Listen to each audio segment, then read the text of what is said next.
Obviously, the administration has come under for a lot of criticism for even mentioning the possibility of reopening the economy at some point in the future, which has been bizarre to me because it seems to me that's the job of every government official, is to try and determine how we get to the point where we can actually go back to work. We can't interminably inflate the currency or borrow from countries that are themselves experiencing now depressions or recessions.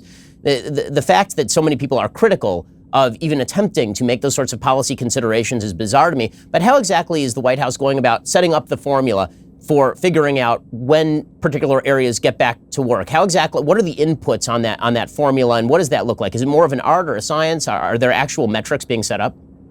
Well, I like your last word, metrics. The word that I hear every single day is data. I mean, we have not just the best infectious disease scientists in the country, but the best in the world that are part of the White House Coronavirus Task Force. We are analyzing the data every day.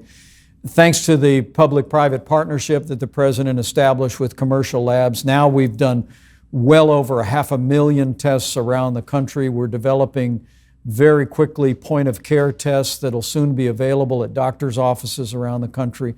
We have a much better sense of the scope and the impact of coronavirus around America today because of the way the President has marshaled all of the resources of our healthcare system and those incredible commercial labs.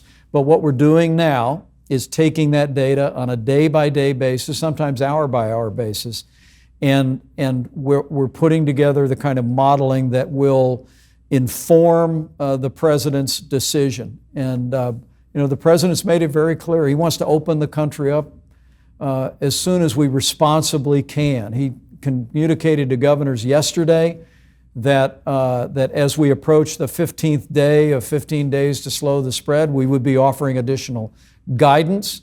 But in the days ahead, we'll also be analyzing those areas of the country on a county-by-county basis, Ben, where there's actually very little outbreak, but then letting governors make the decision about whether to reopen schools, whether to reopen businesses. There'll always be a certain measure of social distancing until this time has passed and we have a vigorous vaccine for coronavirus, and people will continue to practice those things. We're confident of that. But what the President recognizes is that it's not a choice between putting the health of America first and the economy first.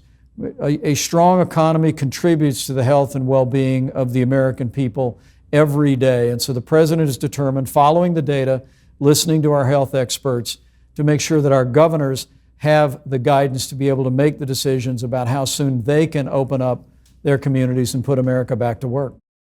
Facts don't care about your feelings, and it's a fact that The Ben Shapiro Show is the largest conservative podcast in the nation. Be sure to hit the subscribe button and stay up to date on all of our content.